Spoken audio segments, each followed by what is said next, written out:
Hai, selamat datang di Throwback. Mungkin di antara kalian ada yang belum tahu dengan Idi Amin. Oke, saya akan jelaskan.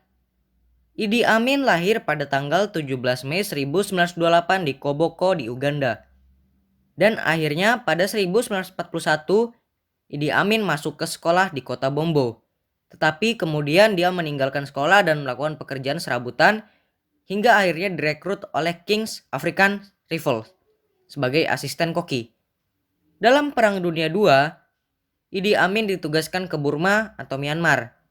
Kemudian ia ikut memadamkan pemberontakan pribumi Uganda. David Martin dalam bukunya Jenderal Amin mengatakan, Amin itu jenis prajurit yang disukai perwira Inggris, bertubuh besar dan tidak berpendidikan karena menurut mereka tentara seperti itu lebih taat dan berani di medan pertempuran. Hingga akhirnya jabatan militernya tertahan di bawah perwira, yang jabatan perwira saat itu hanya dikuasai oleh orang Inggris.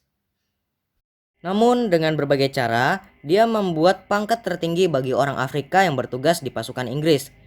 Dan dari tahun 1952 hingga 1956, ia bertugas melawan pemberontakan Mau-Mau di Kenya. Sebelum kemerdekaan Uganda pada tahun 1962, Amin terkait erat dengan Perdana Menteri bernama Milton Obote. Mereka berdua terlibat dalam penyelundupan emas dan saat parlemen meminta penyelidikan atas kasus itu, Obote membubarkan parlemen. Obote kemudian melakukan kudeta terhadap Mutesa II yang mengkritiknya karena kasus itu.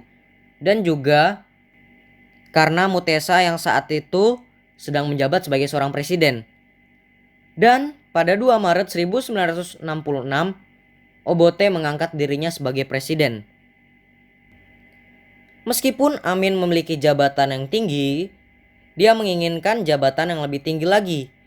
Hingga pada saat Obote menghadiri pertemuan para negara persemakmuran atau negara koloni Inggris di Singapura, pada tanggal 25 Januari 1971, Amin mengadakan kudeta militer dan berhasil menjadi presiden. Amin mulai membebaskan beberapa tahanan politik Obote dan membunuh pendukung Obote, dan pada bulan Agustus 1972 dia mengusir semua orang Asia di Uganda. Dan karena hal itu, ekonomi di negaranya mulai hancur. Diyakini ada 300.000 orang yang terbunuh selama masa kepresidenannya.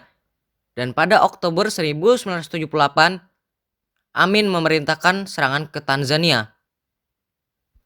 Dibantu oleh tentara nasionalis Uganda, pasukan Tanzania berhasil mengalahkan pasukan Amin. Ketika pasukan pimpinan Tanzania mendekati Kampala, ibu kota Uganda, pada 13 April 1979, Amin melarikan diri dari kota. Dia melarikan diri dulu ke Libya dan akhirnya dia pergi ke Jeddah, Arab Saudi. Dan meninggal di sana pada 16 Agustus tahun 2003 akibat kegagalan organ. Istrinya pernah memohon kepada Presiden Uganda yaitu Yoweri Museveni agar Amin dikuburkan di Uganda. Namun ditolak sehingga Idi Amin dimakamkan di Jeddah, Arab Saudi. Terima kasih telah menonton dan jangan lupa melihat video lainnya ya. I can easily state it is possible that Amin has convinced them one way or another of his policies. But we think that Amin's policies, either towards the Middle East question or on the general aspect of third world countries,